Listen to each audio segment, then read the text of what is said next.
Welcome back to the latest episode of Manifesto Talks, and today I am joined by a man whose agency has cemented itself in the record books by completing the 14th largest residential transaction in real estate history, 110 million. Founder and CEO of 3SA Marbella and Dubai, Mr. Jimmy Widén. Welcome to the podcast. Thank you. Finally. Fine. Been waiting. I mean, it's weeks since you started this. I couldn't understand that I was not first on your list. I wanted to make sure we were a big enough attraction for you. So, for anyone that doesn't know you, give us a little bit of an introduction to who you are. So, I'm Swedish. Jimmy Widén. Grew up in Stockholm, just outside Stockholm. Been working since I was 13 with various different jobs. Started as a disherman in Pizza Hut when I was 13. And after a couple of years, I came into the media industry and I was working with TV actually, but not in front of the camera, behind, which was a very funny job. It was at the time when TV commercial really worked, when advertisers got serious effect of their marketing within the traditional 30-second commercial spot. So I did that for many years. I was one person behind building around 100 brands in TV. So I learned learned a little bit of everything, basically all kind of branches. And then I was part owner of 2 different production companies. So we produced commercials and also TV programs and web TV series, things like this. Tried to move the advertising money into editorial money, and then digital distribution. After that, I moved to Marbella. Now I've been here 9 years working with real estate all of a sudden instead. Well, let's get into the sales side, because throughout, apart from the Pizza Hut experience, sales has been massive. And it all started with door-to-door knocking for TNT, I believe. Yeah. Right back in the day. So tell me about that experience, because that's tough. And that's how most salespeople start, the nitty-gritty stuff. Yeah, I basically started at TNT in the warehouse, and I was sorting packages during the night. Meanwhile, I was going to high school. So I was sneezing black in the mornings from all the dust. And then I became a driver. So I was driving all the packages out to clients. And to inspire someone, a smart thing can always be, when you have a profession, to think about the other professions within the same company. So I was delivering all the packages coming from all over the world out to all different kind of companies. It was agreements of big contracts, and it was huge boxes of whatever teddy bear samples.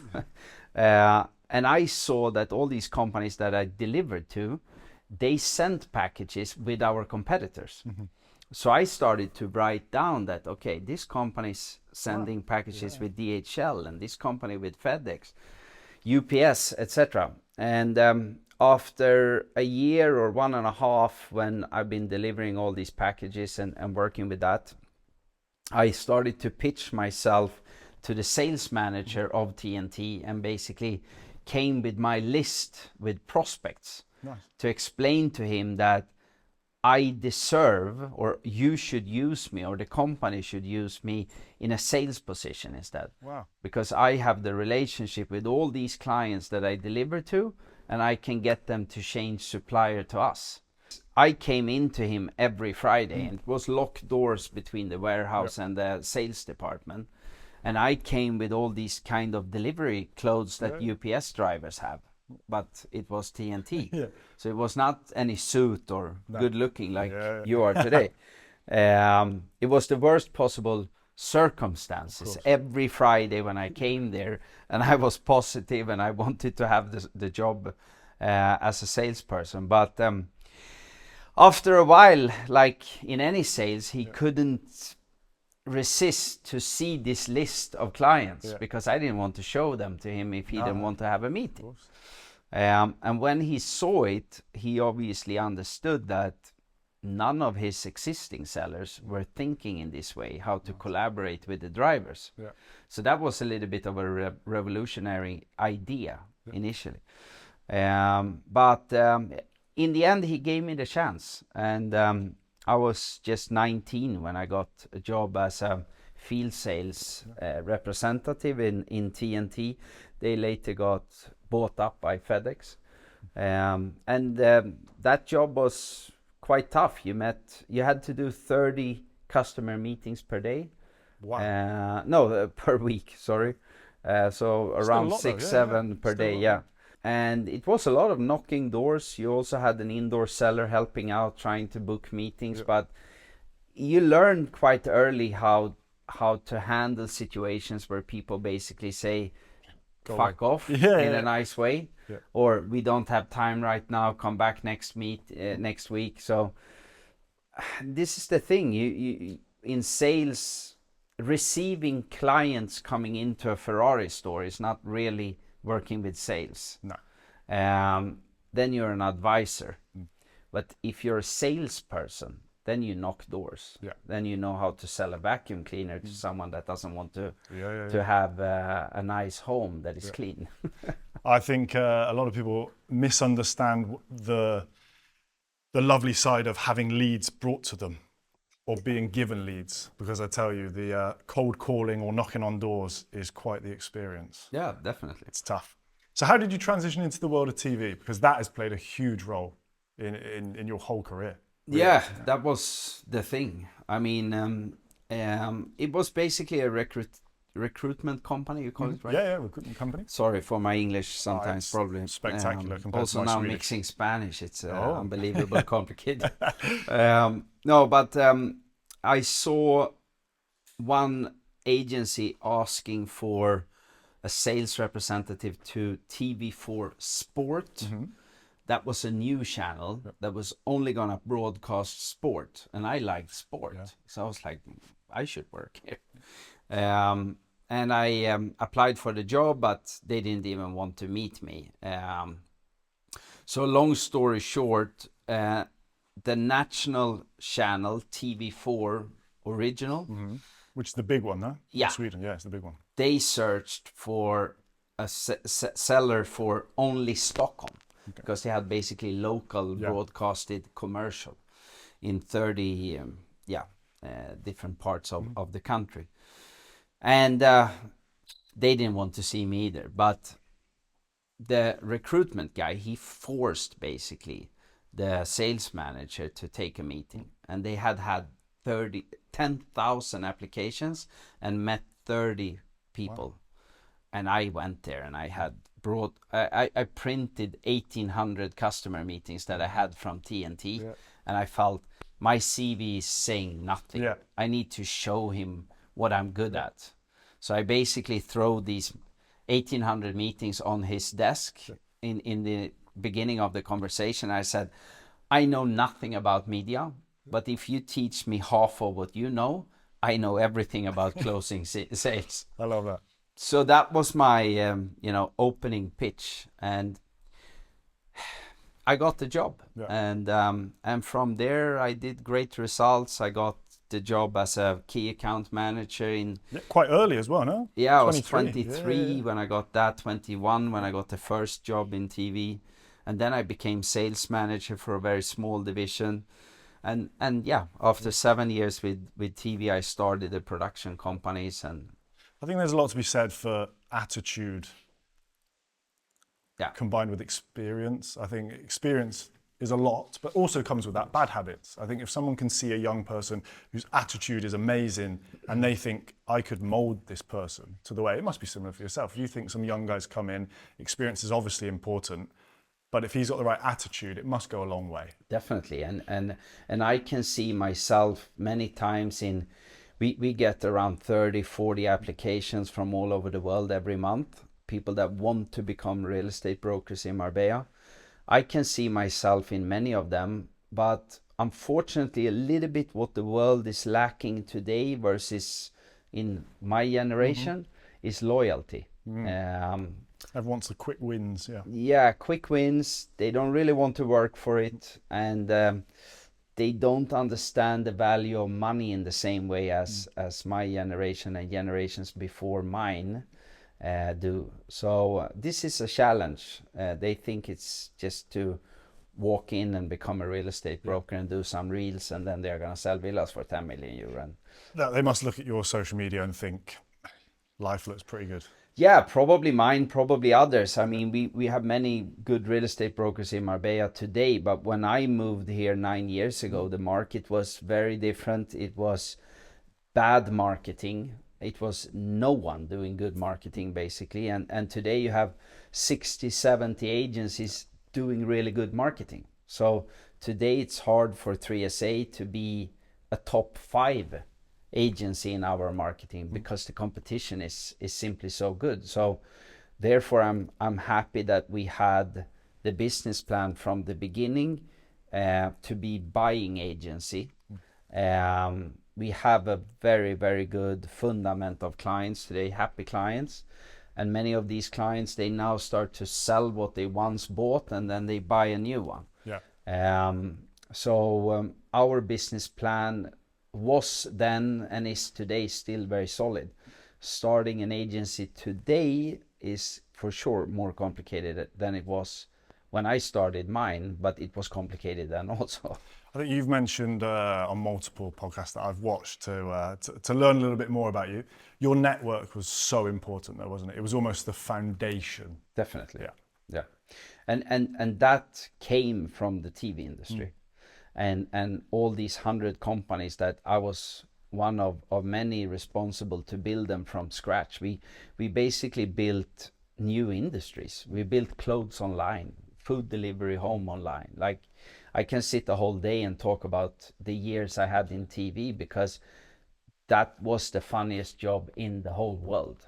And you can basically compare it with the next funniest job in the whole world. It will be selling commercials within Netflix when Netflix starts this. Yeah. They haven't started that, but that's going to happen. And yeah, remember who said it first. I will do.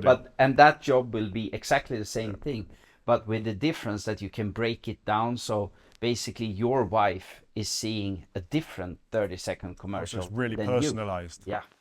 So it's going to be a huge game changer when this gets implemented.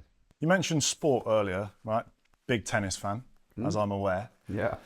Let's talk about that. How much has that played a role in your career? Because I think I was fortunate to, let's say, be an aspiring sportsman, and I've got quite a strong opinion on how I think that molds you and the determination it gives you. But how much of a role has it played in your career? Well, I can tell you a funny answer on this, which is probably more interesting also in the circumstances we sit in. So I'm a very loyal person. When I shake hand with someone, you can trust me to death. But this goes also the other way around. So when I was a kid, I was really trying to become a tennis pro from when I was 7 years old. And I will never forget that I promised and shook hand with my grandfather that I was going to win Wimbledon. Wow. And this was something that, of course, he died when I was 15. My career crashed just before that. Becoming a tennis pro is almost impossible. It's 1% of the 1%. Yeah. Exactly. But that has annoyed me all my life, that I didn't fulfill what I promised. So I think what I learned from the career of sports, I managed to bring into business instead, and basically just convert the competing mentality into business. Yeah. Because a lot of people, they can have academic educations, they can hide behind nice diplomas. I don't have anything of that, but I have a drive and the will to win, and that's better than rocket fuel, probably. So parts of me have basically tried to build what I built from the sport industry, and today I try to compare a lot of things that I see with huge athletes. Now the last person that I love watching is Kimi Antonelli in Formula One. He's 19 years old. I mean, I look at his father and I see myself in some strange way, and I'm obviously, I don't even have kids, but it's just, you know, the feeling of fulfillment and in one way that the deal that we did in Dubai is a little bit that fulfillment. You know, it feels a little bit like winning an Olympic gold. And even if I would obviously want to win more gold medals, like Usain Bolt that won probably 7, 8, you still have that gold medal. No one can take that away from you. So I think connection, sport, business is so intertwined. Massively. And depending on how you're using it also. I think I read something that you said, actually. It's not about the money, it's about the winning. I can sometimes do deals for free just to get the deal done for my buyers so they become happy, because then I know I keep them forever, and then I know I will get their network. So if you can afford being very marathon in your way of building a business, it's the best investment you can do. Happy clients gives new clients. Talking about business, so how did 3SA start? Because from my understanding, you actually had a holiday home here, but that's still a big leap from TV to real estate. So what's the story behind 3SA? So I bought a holiday home because I flipped apartments in Stockholm. I did 25 apartments in Stockholm, buying, selling, reforming. So I got an eye for it. And then I bought a reform unit here.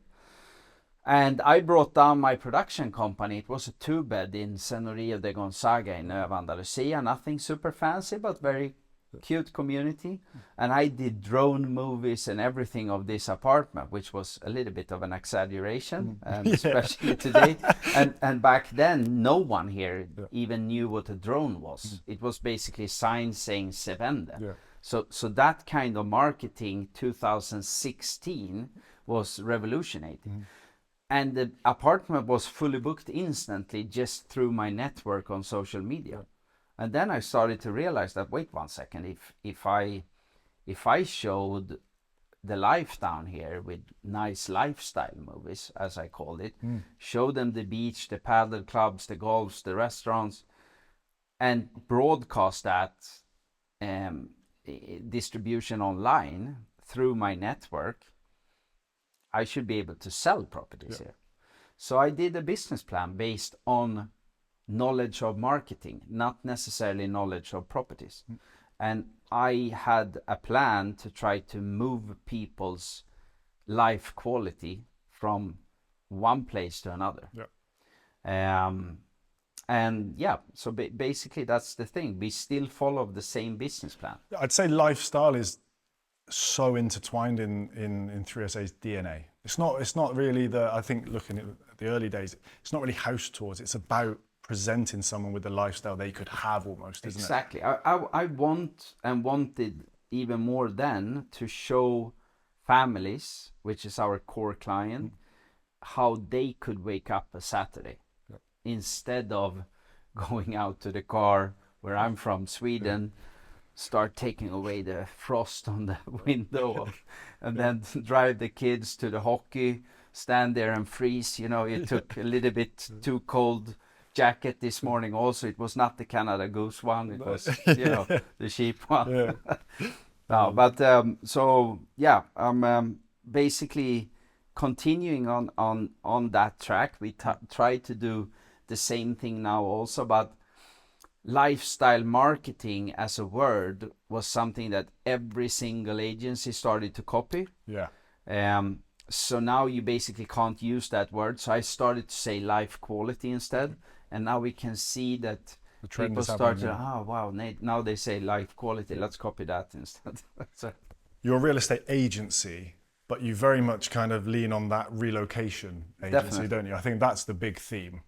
You know, I'm never even gonna call myself a real estate broker, with respect to the people from Sweden and many other countries having 3-4 year education to become a real estate broker. I'm a life quality increaser. That's my job. And 3SA is definitely a relocation agency and more than a real estate agency. That 3SA has been incredibly successful, but I'd like to know a few of are there any other growing pains? Is there any difficulties, challenges?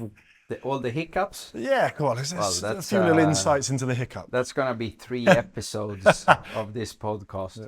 Now, honestly, I mean, working with this, it doesn't matter what you work with. And it doesn't matter if you're younger than you and me and you're a student. The last 7 years of humanity has been horrendously complicated. I mean, first you had COVID, and then it's just been disaster after disaster. And navigate in this, meanwhile you live in a country where you are not born, where you didn't speak the language, where you don't have any parents, security, investment capital, anything. Honestly, looking back where we are today, I have no idea how I fixed this. Yeah. Because it should be impossible with the circumstances that we have had. But I think, again, a lot of will, a lot of drive, a lot of winning mentality can get you anywhere. And another fact that I want to give to the basically place we live in, the way you use your brain when you live down here versus if you live in the north, you open up 30, 40, maybe 50% more of your capacity by just taking a morning walk next to the beach in the sunrise, and there you start taking your phone calls with clients versus running in the subway in Stockholm, slipping.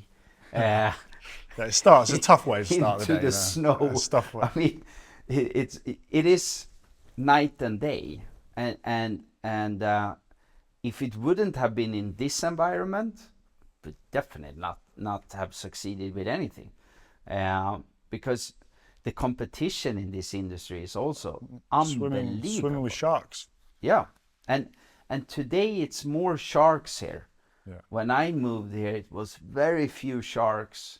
Was more something else, the opposite, and it was easier to stand out. Today it's again more sharks, better marketing, better competitors, and it's also less buyers. I think people entering the market now would look at yourselves, would look at the competitors, and they see that as the benchmark for entry. That's what we get. We get a lot of people come in and say, I'm starting. Yeah. The level to get started now is very high, I think.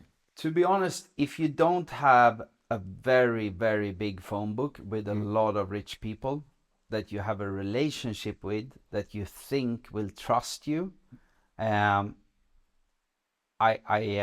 don't see how you're going to be able to succeed if you don't have 3-4 million euro per year in marketing capital. But even if you have that, you still need to have a team that understand customer relations, customer service, and knows how to basically help clients from A to Z. So all these 3 things, or if you don't have the money, you need to have the buyers. Yeah. But it's necessary to start something now. We can live on what we already created. We all the time need new clients, definitely. Yeah. But what we have created also, for example, in rentals, we have 43 villas that we manage exclusive because 3SA has sold them. Nice. And if you start now rentals with also the new tourist license and everything, tough. You're not going to make it. No. How did you find recruitment? You mentioned that you get a lot of people wanting to join 3SA, and we get a lot of CEOs that sit opposite me, and it seems to be a recurring theme that it is one of the biggest pain points, trying to find the right people. Definitely. And the main reason is you can find a lot of good people, for example, in London. They want to move here. And if you can agree on that they want £10,000 per month because they have that in London, and they can agree on 2.5 here, they still need to learn to not adapt into the Spanish lifestyle. Because what's very easy here is that you come here, you start working, and then you start understanding that, aha, I can have a glass of wine 3:30 in the beach, and that's nice. Or the lunch became a little bit too long, Oliver. I'm sorry, I'm late back, and maybe it's better I come tomorrow. So the work mentality disappears on more than 80% of the people that can be the best in their industry in their home country. But to recruit local people is also a challenge, because they don't have the same career goals here as we have in Northern Europe. They want to have a salary and enjoy their life. Yeah. They don't want to drive a Ferrari in 5 years from now. So that's why it's a big challenge to recruit people. We have failed with more employees than we have succeeded. Would you say there's a massive misconception about how lucrative real estate is for agents? Yeah, also 97%, or let's say 90%, they don't earn enough to pay their bills. 7% can pay their bills and maybe go on a couple of holidays. And then 3%, I would say, earn maybe 70% of the total commission in the whole market. I think it's a real thing that people genuinely don't understand. And I think it's very difficult because all the other real estates, even us to an extent, we are in the game of selling the lifestyle, no? Yeah. So everyone's Instagram looks Yeah. like they're almost millionaires, but the harsh reality is, as you're saying, some of them realistically it's minimum wage. But it's also it's in the beholder of the perception is in the beholder, or whatever you say. My goals are here. Yeah. Another person's goals might be to just sell 4 properties per year, and I have full respect for that. But then don't work in my company. Yeah. So this is the thing, and to find these overachievers, as I call it, that want to work for me, that's tough. Thinking that you can be successful working with what I do and also have 2-3 kids, well, good luck, but it's not gonna work. Do you find it frustrating a little bit? I find it frustrating because it's hard for me to scale. Yeah. And what I want, which is my next goal now with the super sale that we did in Dubai, I sold for 71 million euro last year, representing buyers, which is super record for me. My record before that was 54 2021. So my goal now is to take a little bit less space myself, try to elevate the real estate brokers that I have, try to make them superstars. But I tried that once before, and then I lost them and they started their own companies.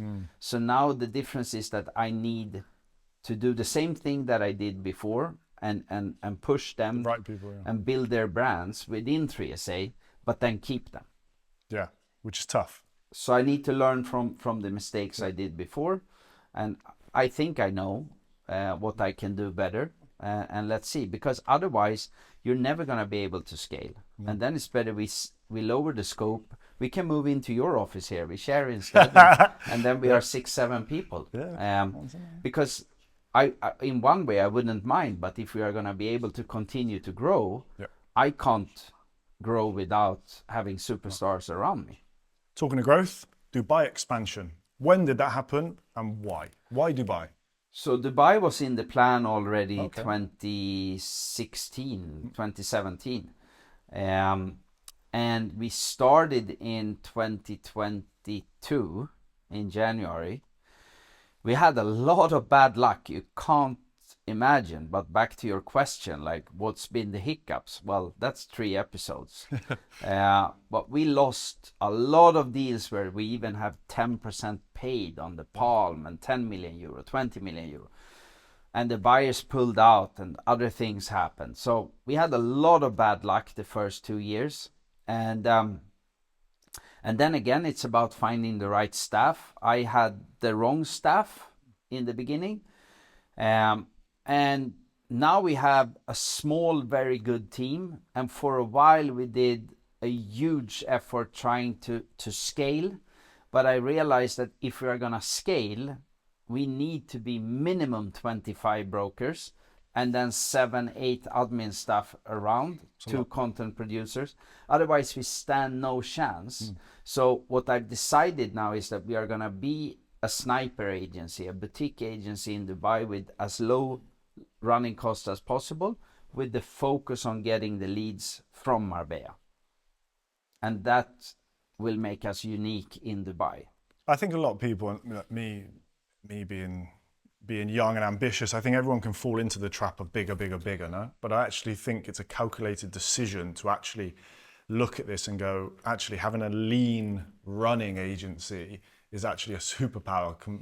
Everyone doesn't have to be massive. In the end, I mean, I'm not going to say that I'm any professional on it, because if I could go back and do things a little bit different, I would. There are a lot of things I could have done much smarter, much better, earned more money.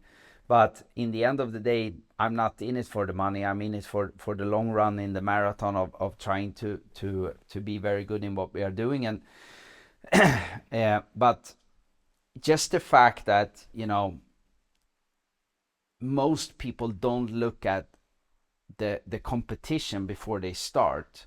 They don't analyze the market. I did the full analyze of Marbella, but I didn't in Dubai. I went on my gut feeling. Yeah. And I did a little bit of too many mistakes before we started in Dubai.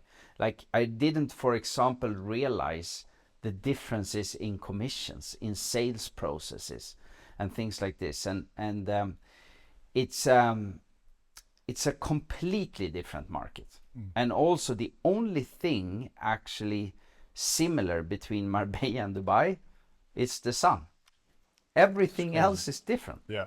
I think that's a massive lesson that people can learn, because let's say I probably have 5 to 10 meetings a week, right? Where somebody comes into our office and tells me they are going to revolutionize real estate in Marbella, okay? And then they tell me exactly why, because they moved here and they don't believe the level of service was good enough. And I think, oh, I've heard that 3 times this morning and 40 times this month. Do you know what I mean? So I think that is spot on. And if I had a tip for anyone, it would be that. It would be, do a bit of due diligence. It doesn't mean you can't start. It doesn't mean there's not an opportunity, but you really have to understand, if you're going to come and say you are going to be the next Dutch expert agency, then you need to understand that there are already Dutch agencies and who they are and what can you do different. Yeah, and they are probably not established for fun. They also want to, of course, to be the best. But also, to be completely honest, it's not about, you know, how much you sell for or how big you become. In the end of the day, the winner is the one that has the happiest clients. Yeah. And this is also something that most people forget. They always try to search for new clients. And it's, I mean, whatever industry in whatever country. Instead of basically trying to get your existing clients happier. And if you look at 3SA, we are an ecosystem with a base of relocation agency. But we have rentals, sales, with going in from buying agent to concierge to our own development, and then Dubai. We try to elevate the client's life quality and basically build super relationships with clients buying more products from us, and become a kind of one-stop shop. So yeah, do a solid business plan, follow it. Don't look at all the other competitors either, because this is something that I see going on and a lot of people trying to copy us during the years. It's not a solid plan to go into an agency like you and say, do like this agency. No, not at all. No. That's not going to work. No. So you need to figure out what can you contribute with, and why should clients buy with you, and then you do a plan based on that. So let's talk about it. I'm itching to talk about it. 110 million euro sale. 14th biggest in residential real estate history. That's crazy. It's huge. It is huge. It took some time before, you know, to be completely honest, you're so focused on just building a team. achieving results, getting also all the team comfortable, make them happy, make them earn money, their families established. So you can imagine how much money I have invested in marketing since you have your own marketing agency. And this client came from the website. And that's Amazing. the funniest part Amazing. of everything. Thanks to the SEO. There you go. And probably thanks to other things also. But that's the main way how we got contact with the client. What I want to say with that is that you need to be consistent in everything you're doing. If your plan is to do outdoor commercial, Commit. then commit. Yeah. Continue to do it forever and ever and ever. Don't change just because you see someone else. We have never been super committed to SEO. We've been committed in what we spoke about before, producing live quality content and make people basically see where to wake up on a Saturday. But anyhow, if we wouldn't have invested so much money in marketing, we are talking millions since I started the company, we would never have got that client. And then it's, as always, about reading the client's needs and see how can we make this client to feel that they have fulfilled their dreams. And in this case, it happened to be a property, a landmark penthouse, and it cost 110 million euro, but it could have been a property for 50. It could have been for 25. It could maybe have been also in theory for 150.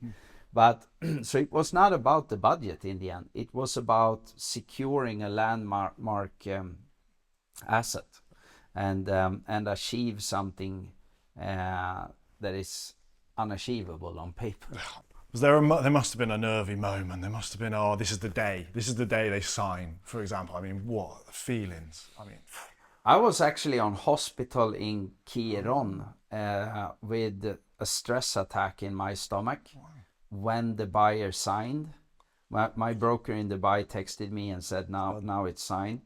And that was 23 of December. All my family flew here to celebrate Christmas. I couldn't join them. I even celebrated Christmas Eve there. Yeah. And then it took some weeks before the developer signed, and they also had another buyer on this unit. I mean, what's the odds? Oh no. Yeah. So that's a story in itself. And then the funny part now was that I left Dubai on the Friday, some weeks ago. On the Saturday, missiles started to shoot, and we still hadn't got paid on our commission. So 9 days into the war, I got the notification from the bank in the phone that the payment was done, but no one in my organization slept super good those 9 days. I can tell you that.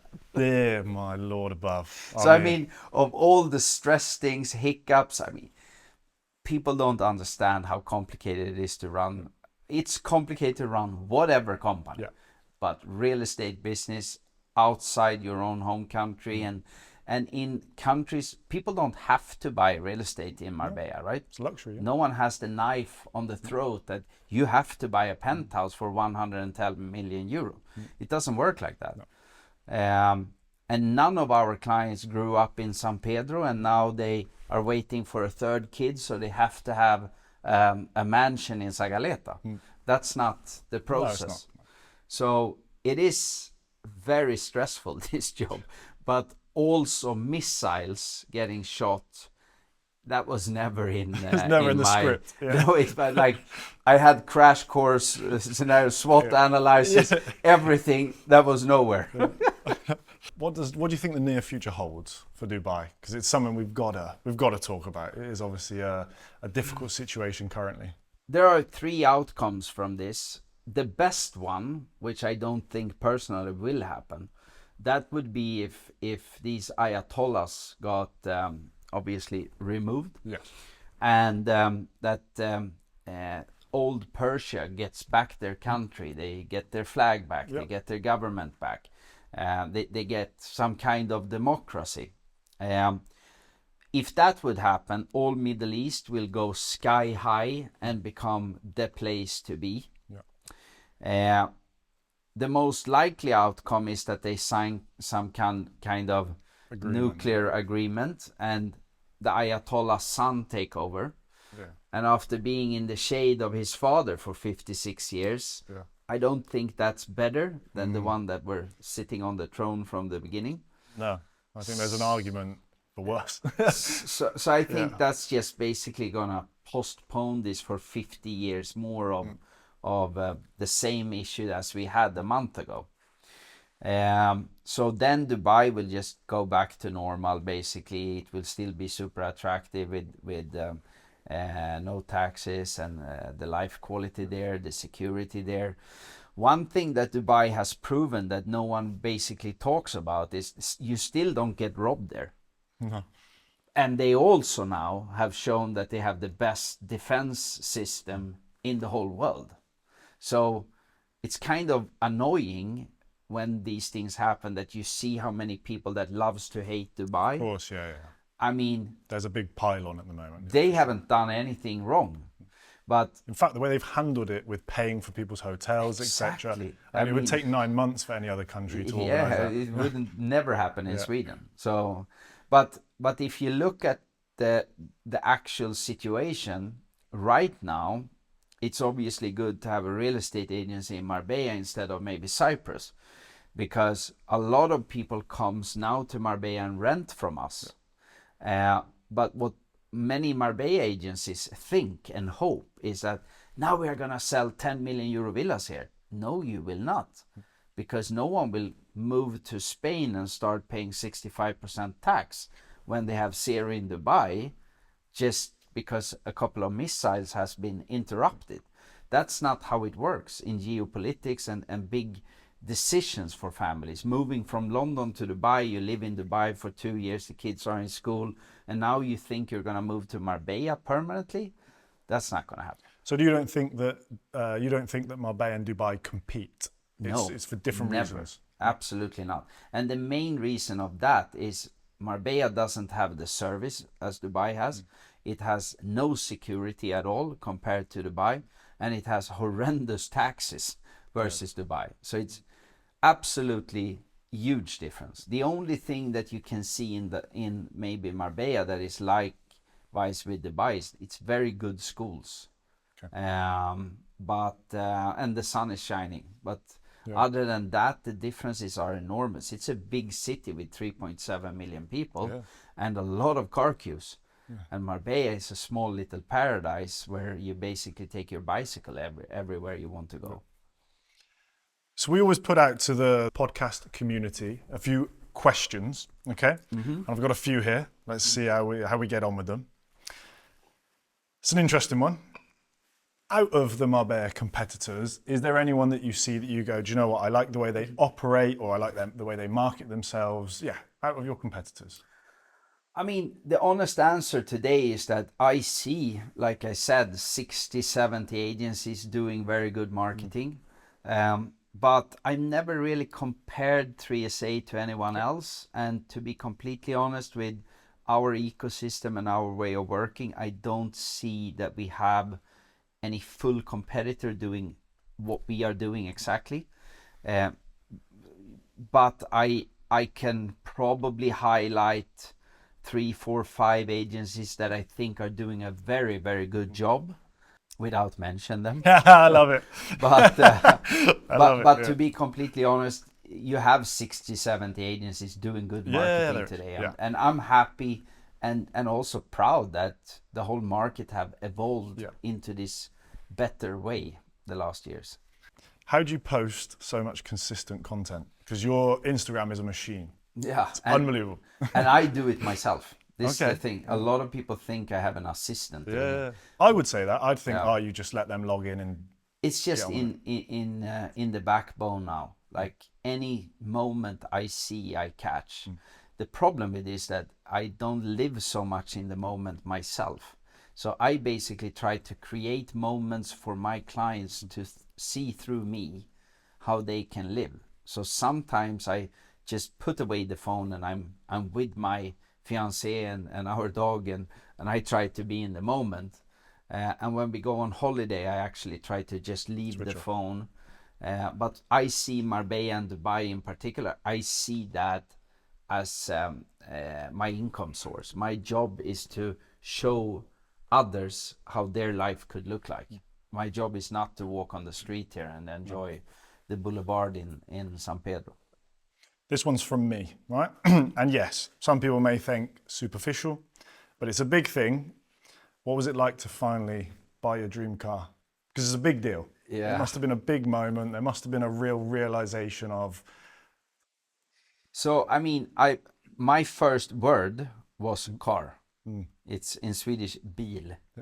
Most people say mama or dada. I said bil, so car, which means I've always liked cars. And I've had a couple of sport cars before, but this one is obviously branded in 3SA's colors. It's special made.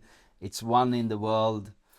It's something I had manifested 5-6 years ago, that I'm gonna buy a 3SA Aston Martin. And I believe in manifestation. Like so do I. whatever you manifest and put in the universe, you can achieve. So yeah, when I finally got it, it was obviously an amazing feeling. But you also get afraid of, like, of course, maybe something can break here. So.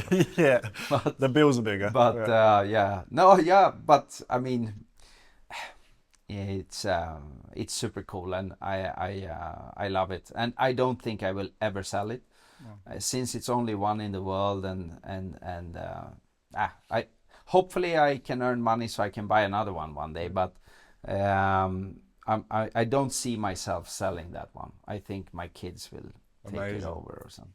So Jimmy, what does the future hold? Retirement. No, I'm kidding.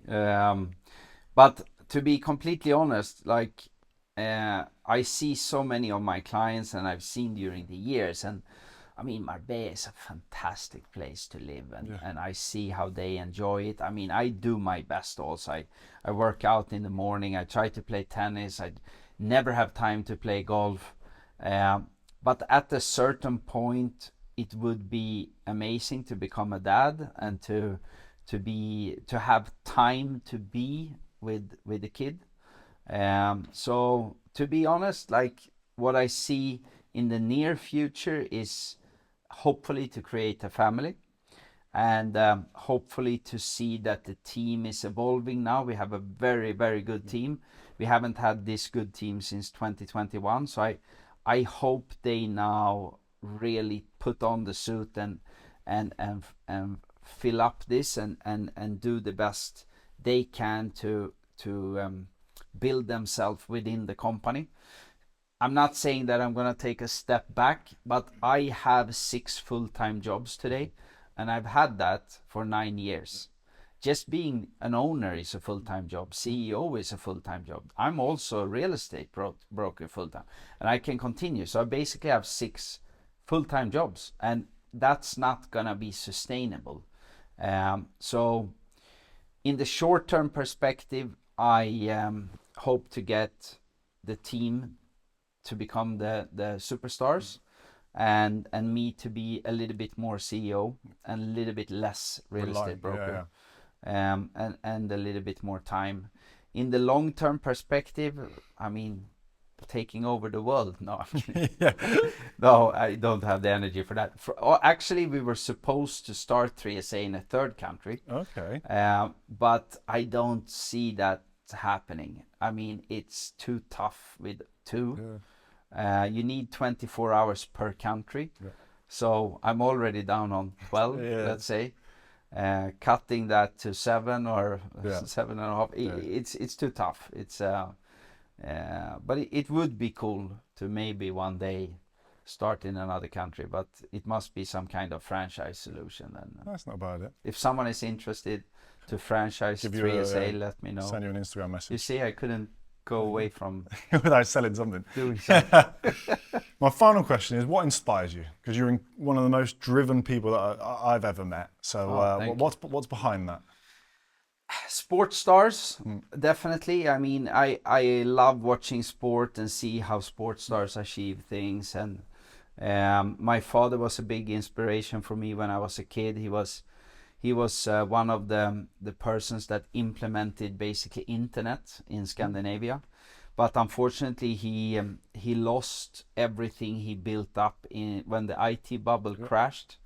So of course I learned a little bit also about what to not do, and to not invest too much in one thing.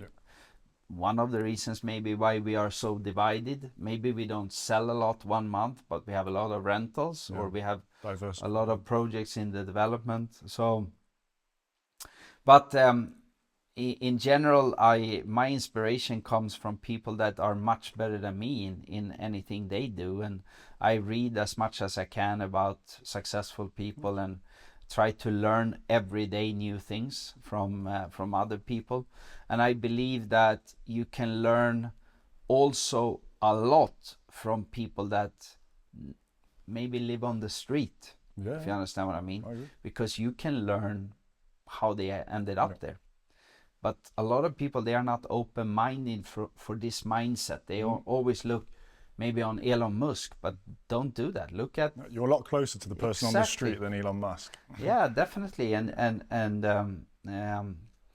it's just a different mindset. Like, don't either look at necessarily money. Money comes if you do good things. I'm not super rich. I've been reinvested everything in the company. In the end of the day, I'm happy we have a successful company, and after a while, returning business also gives you money. But the most important is that you have happy clients. Yeah. Talking of happy clients, we've now been working with you for 2 years, right? Which I see as a huge success, because I understand your expectations are sky high. So for me and the rest of the team, we appreciate your continued trust in us. There's been times when it's tough because you expect the best of the best and nothing less. But yeah, it's a real pleasure. Thank you for coming today. Thank you for trusting in Manifesto. And I love what you do, and I think it's great to be part of that journey. Thank you. Thank you. It was a pleasure. Thank you.